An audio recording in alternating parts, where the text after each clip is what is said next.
Bom, vamos chamar o nosso primeiro convidado do dia, nosso primeiro entrevistado, que é o Fábio Fares, especialista em análise macro da Quantsed. Tudo bem, Fábio? Boa tarde para você.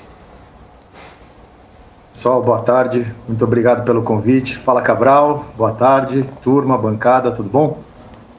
Tudo jóia, tudo bem. Direto de Diadema, maluco? Não, dessa vez eu estou em São Paulo, Alphaville nesse momento, então assim... Então não quero falar contigo não, rapaz. Se não tiver em Diadema, eu tô fora a falar contigo. Legal. Ô, Fábio, vamos começar aí falando sobre os números do desemprego lá no Reino Unido, né, que subiu aí para 3,8% no trimestre agora encerrado em junho. O índice acelera em relação ao que foi verificado nos 3 meses anteriores, né? Apesar disso, o mercado de trabalho britânico segue apertado, né? Eu queria saber de você qual que é a sua avaliação em relação a esses números divulgados. É até engraçado a gente começar a falar de Inglaterra, Europa, Estados Unidos, achando que a gente está falando de Brasil, né? Agora o mundo tem problemas que nós, brasileiros, já estamos acostumados. Eu estava vendo a discussão da eleição um pouco antes e dos cenários. O mundo está pagando a conta agora do fica em casa e que a gente vê a economia depois. A conta da economia chegou. A Inglaterra, pelo menos agora depois que saiu da zona do euro, começou a fazer as coisas um pouco mais cedo e as coisas estão chegando. O juro já está subindo, a inflação fora de controle, eles ainda estão achando que vão chegar em 2 dígitos.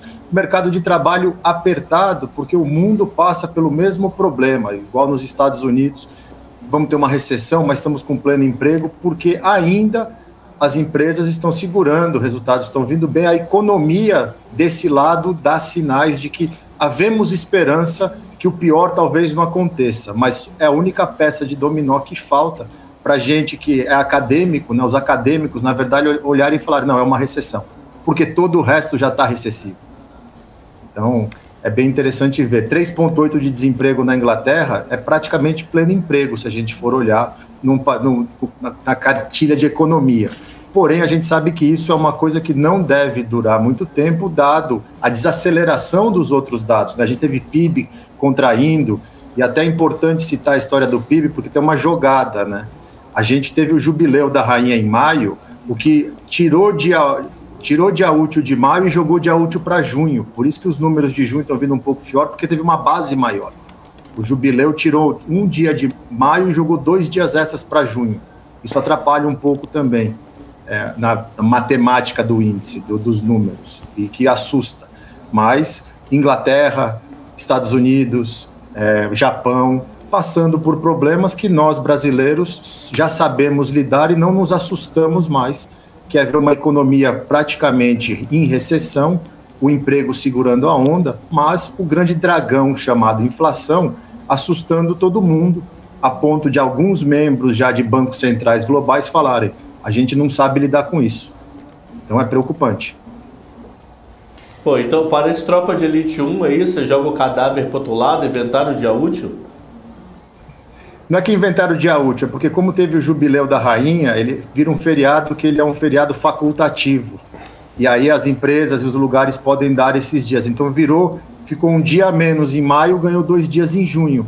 Isso no número acaba tendo uma base maior, e numa hora de uma base de números ruins, ajuda a piorar. Mas não tira o mérito de que é um desafio muito grande, que as economias de primeiro mundo vão ter que estão passando e vão ter que lidar, porque...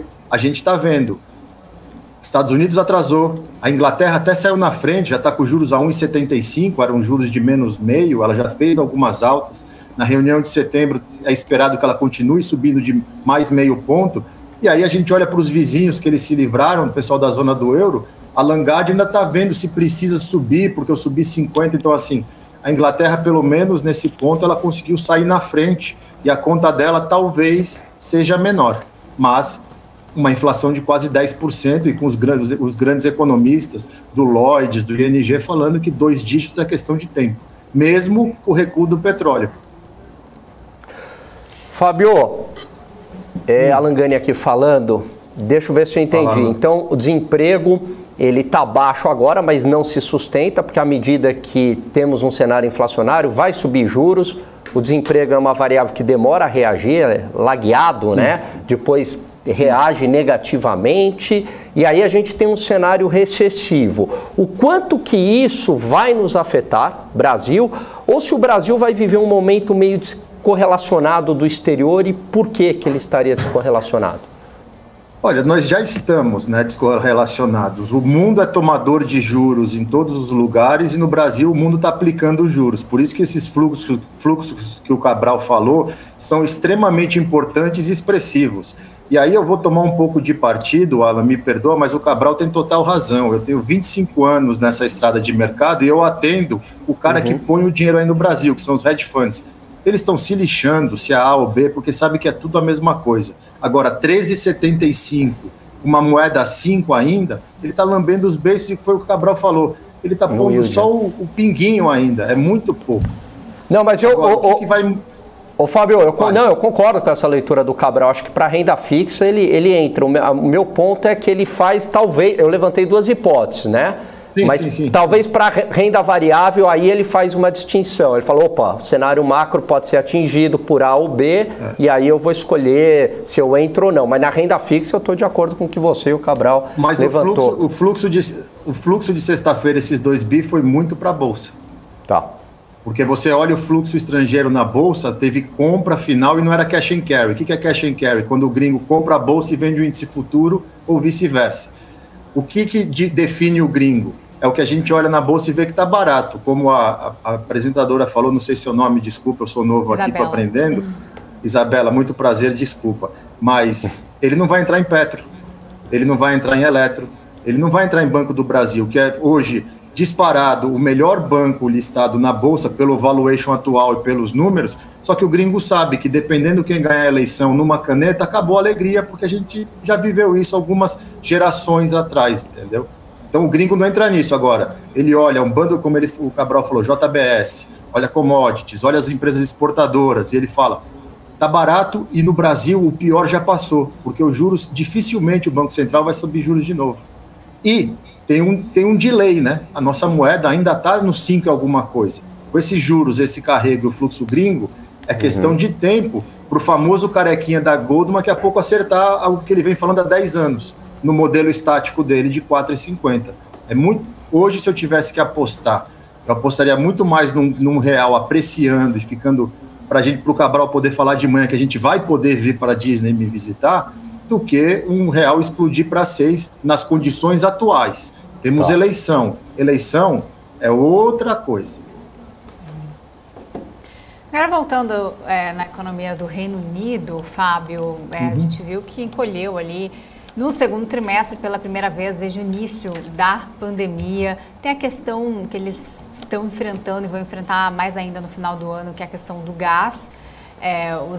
Não só os britânicos, mas todos os europeus, né, estão tendo que fazer aí uma espécie de armazenamento e até vai ter racionamento.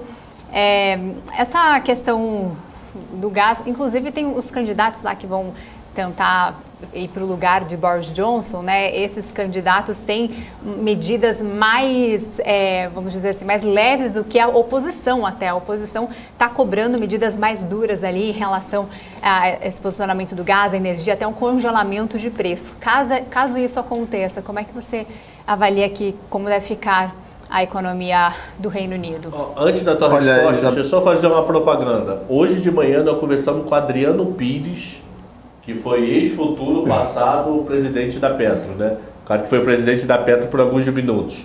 Pô, animal ele falando sobre preço de gás nos Estados Unidos e Europa. Só separar aqui, assista essa entrevista de hoje de manhã também. Mas vai, Fábio, contigo. BMC Corte, só acessar lá, tem a entrevista do Adriano. Boa. É um pouco preocupante, Isabela, quando você fala a palavra congelamento de preços quando a gente está num cenário extremamente inflacionário, porque congelamento de preços num cenário inflacionário, a gente olha para os nossos vizinhos, eles estão com 70% de inflação justamente porque ficam brincando de congelar preço e dar canetada. O problema da Inglaterra em relação à energia, ele é um pouco menor do que o problema da Europa em si.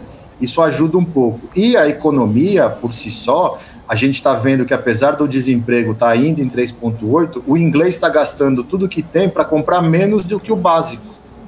Então a gente começa a olhar para quê? Endividamento. O inglês está tomando empréstimo porque o americano está. Você começa a olhar a base monetária de americano, o americano está tomando empréstimo para fechar a conta. Então, a contração econômica é uma coisa natural nesse momento, quando você tem a inflação comendo o seu poder de compra, o seu salário não acompanha o ritmo da inflação e, ao mesmo tempo, você precisa comprar o arroz e feijão do dia a dia e não fecha a conta. Com o problema do gás da energia, ontem estava rolando até uma foto de um empresário alemão mostrando a conta dele de luz, que foi de 1.100 euros para 5.800, e ele estava consumindo menos energia até. Então, imagina no seu orçamento a sua conta de luz que roda lá em 200 libras, 180 libras, você está pagando 500 libras de luz agora, 500 libras de gás. Falta orçamento. Aí você tem que abrir mão de outras coisas. Você começa a abrir mão de outras coisas, você consome menos. A empresa lucra menos, o que a gente começa a fazer? A demitir.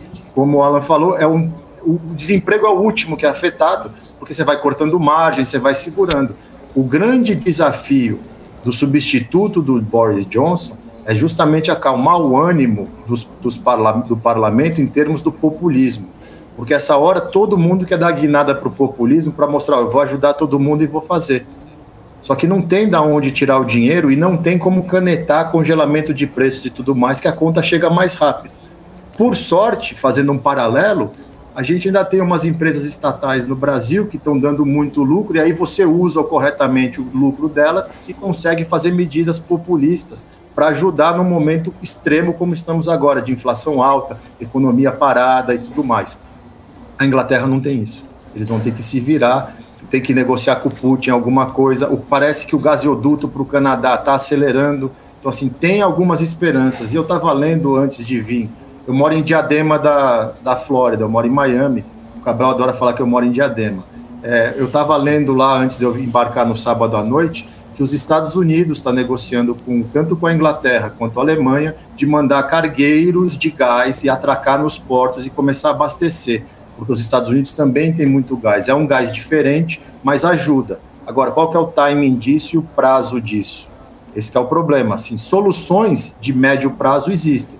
Agora, no curto prazo, ainda vai piorar antes de melhorar. Só um detalhe desse teu navio aí, Adriano falou que é caríssimo isso, porque tem que adaptar o porto para a chegada do gás, não é só fazer, vem. Sim, Não, não é só atravessa o mar aí que tá bom. Não, diz que é bem pouco viável um projeto desse. Mas na hora do desespero, no médio prazo, chegou lá em dezembro, tá todo mundo congelando, vai o barquinho, pluga lá e se dá um jeito. Ou se não, eu estava vendo até que tinha campanhas em alguns lugares do Reino Unido para o pessoal engordar, para poder se proteger do frio, porque eles estão falando, pessoal, chegou outubro, Tchau. Chegou outubro, novembro... Chegou outubro, novembro, termostato para baixo, não põe o termostato para cima. Estão, inclusive, pegando atores famosos para fazer essa campanha do pessoal, vamos colaborar, passa frio dentro de casa.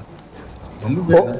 Fabio, eu fiquei com uma dúvida com o que você falou. Você falou assim, o Brasil tá barato, então independente se ganha Lula ou Bolsonaro, o gringo está entrando, tirando essas estatais, né? Mas vai olhar commodity, JBS como um todo. Aí você disse o seguinte, mas isso sem contar o cenário eleitoral. Se o mercado está irrelevante entre Lula e Bolsonaro, porque o Brasil está barato, por que o cenário eleitoral poderia mudar alguma coisa, se são esses dois os favoritos? O dia seguinte, o mercado ele sempre te dá um waiver de 6 meses. Só que o mercado te pune, como você mesmo falou, a gente viu no meio do ano, o dinheiro no meio do segundo trimestre, o dinheiro saindo. Claro que saiu por causa de China e tudo mais. Como funciona o mercado? Eu vou entrar, vou pegar o carrego, vou investir e tudo mais, e quero ver continuidade. Não tem continuidade, está tudo ruim agora, vai estar tudo melhor lá na frente. Se você não continuar melhorando, eu vou embora. E lembrando uma coisa, nós ainda somos menos de 1% dos portfólios globais. Então, assim, para a gente é muito relevante isso, mas para o gringo ele fala, cara, vai me dar dor de cabeça, não tem mais prêmio? Tchau, depois eu volto, porque é muito pouco no meu portfólio.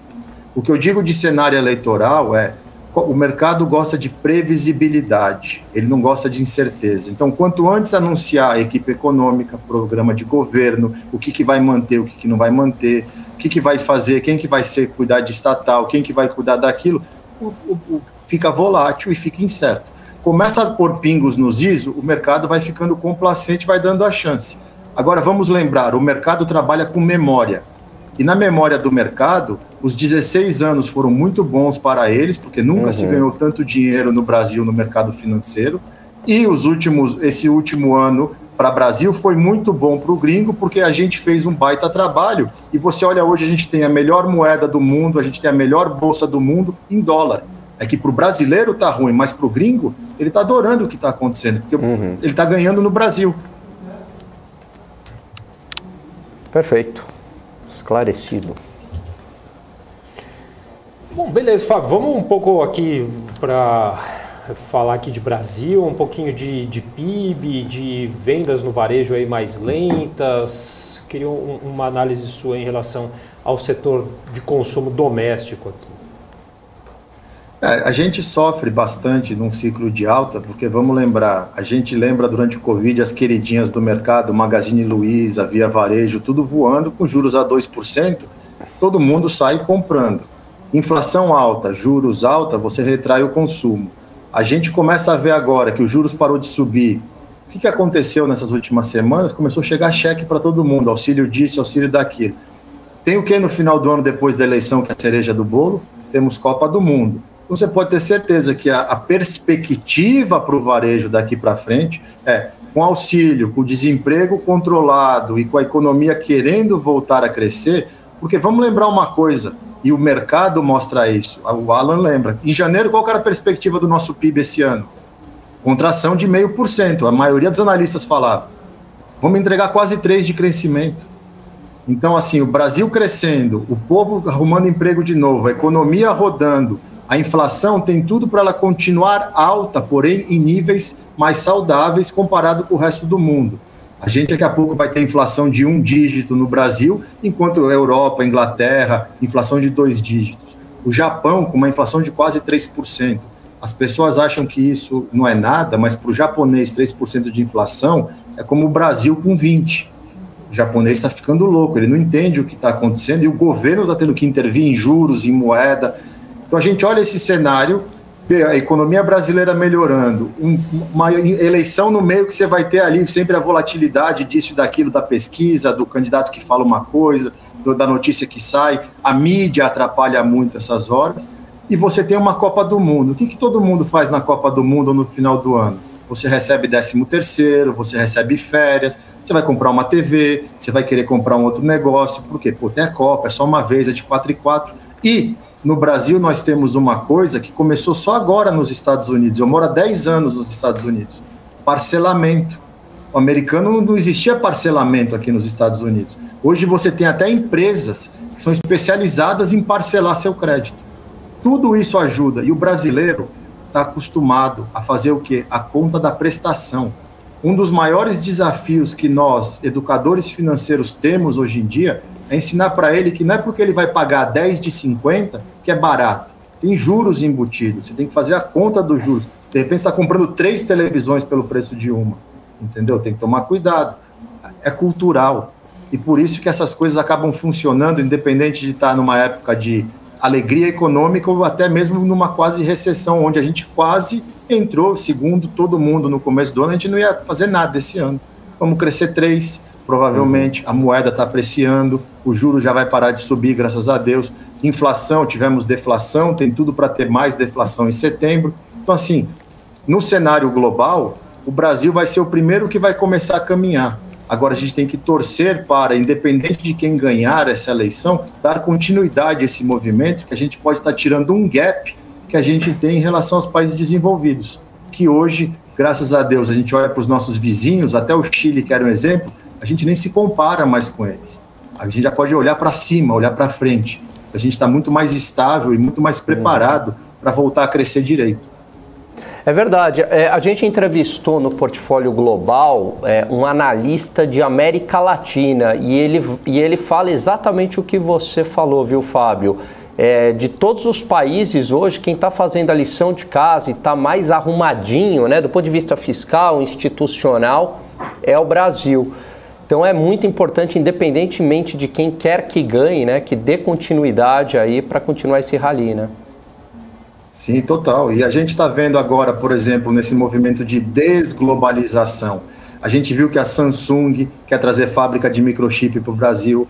Tem mais uma empresa que está vendo fábricas ali no Tocantins, para o norte do Nordeste, para fazer fábricas lá de chip, para ficar mais perto dos Estados Unidos. Isso é uma grande oportunidade da gente finalmente começar devagar, dar um passo para frente. É claro que a gente ainda precisa fazer reformas estruturais, reformas políticas, o sonho de consumo de todo brasileiro patriota e que torce pelo país são as reformas que a gente precisa fazer. A gente sabe que dificilmente essas coisas acontecerão, mas está todo mundo olhando para o Brasil de novo. O meu medo, Alan, e o Cabral vai lembrar, porque eu vou entregar a idade dele, a gente se conhece desde aquela época, o meu medo é que 2003 estava igual.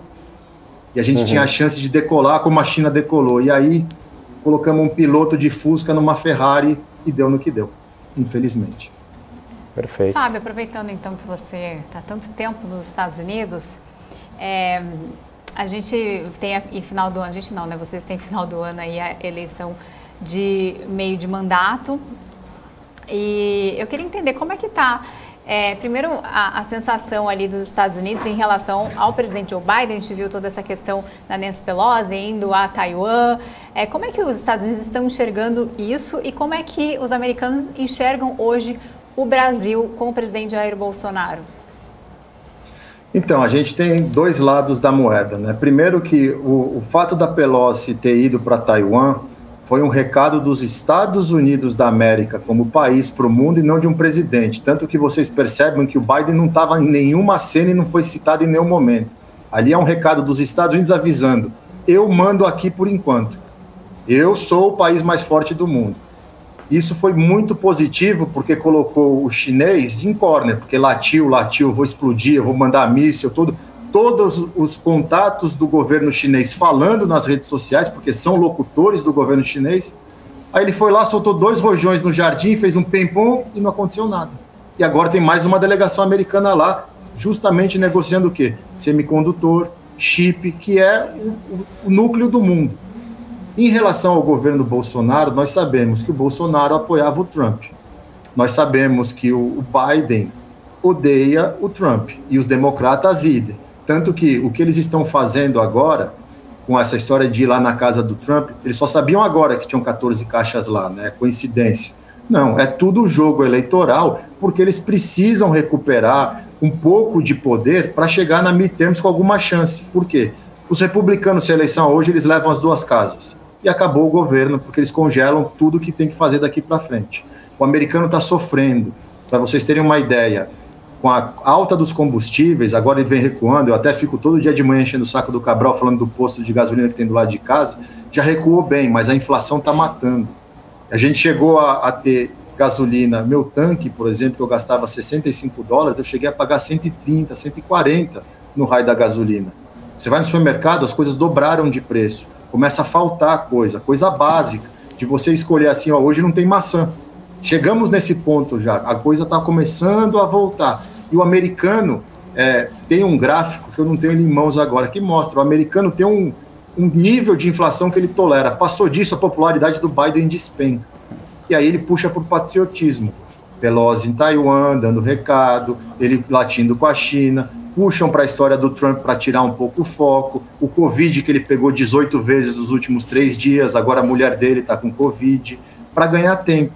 O problema todo falta ainda. Eles precisam, os democratas, fazerem alguma coisa que dê ímpeto para o americano, porque hoje eles perdem a eleição.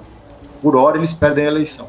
Tanto que eles estavam até querendo virar para o populismo, história de incentivo, tem governo dando cheque para agora volta às aulas, comprar material. E a gente sabe que num cenário inflacionário, injeção de dinheiro na economia é só mais combustível no fogo. Então tem que tomar cuidado com essa história também. Porque as coisas nos Estados Unidos, e é importante a gente falar isso, não é o Brasil que tem inflação e juros altos. O mundo está vivendo o que o Brasil viveu durante décadas. Só que o mundo não sabe lidar com isso. E eles estão sentindo na pele. Para um presidente do Banco Central como Jerome Powell vir à tona, ao vivo, falar a gente está vendo que a gente não sabe lidar com a inflação, é porque nos bastidores o cara está, e aí, o que a gente faz? Porque tudo que a gente está fazendo não está tendo efeito. Então é preocupante. Esse gráfico que você fala, nós passamos aqui, colocamos aqui no ar, deve ter uns 10 dias, no programa que estava, acho que eu, Paulo e Isabela, se eu não me engano, naquele gráfico de popularidade do Biden versus inflação. Quando a inflação rompe, acho que é 3,5, quando ela rompe 3,5 ou 4, que é o tolerável deles, a popularidade dele embica, e tá na low ainda, independente de tudo que aconteceu. A história da China ajudou bastante a ele dar uma melhorada. O problema é que agora ele está doente, então ele não aparece, ele não fala muito. E quando fala, nas últimas falas dele, a gente percebe que é um senhor. Então tem que ter paciência, tem que ter cuidado. Só que o americano está naquela fase cansada, está saturado, ele está trabalhando mais, porque você vê os números do payroll. O payroll, que explodiu de 528 mil postos de trabalho, tem muita gente com 2, 3 empregos. Porque quando você olha os outros números de emprego, a conta não fecha. Entendeu? Então, assim, o americano está cansado, está comprando menos, não está viajando, não tá gastando poupança. E já tem, eu não sei se o Cabral já mostrou, porque a gente conversou sobre isso há um tempo atrás, o americano se endividando para fechar a conta. E se endividando a juros altos. O tripé da economia americana, para o americano ter dinheiro, o salário perdendo para a inflação. A prestação da casa que ele pode refinanciar, ele tem um contrato a 3%, 3,5%, para refinanciar está 6%. Ele não vai fazer isso. Ou ele usa o portfólio de 401k, que é a Previdência. Está perdendo 23% no ano, por causa da abertura de juros e da Bolsa, do que aconteceu. Ele está sem dinheiro. O americano está sem dinheiro ultimamente. E a gente vê esse rally que teve na Bolsa, eu vivo falando para o pessoal, os números não mentem. A gente levanta o capô desse rally, é um Fiat Marea. Aquele Marea turbo com kit gás no porta-mala. Não dá para comprar isso daí. Entendeu? É perigoso. Mas vai dar dor de cabeça. Exato.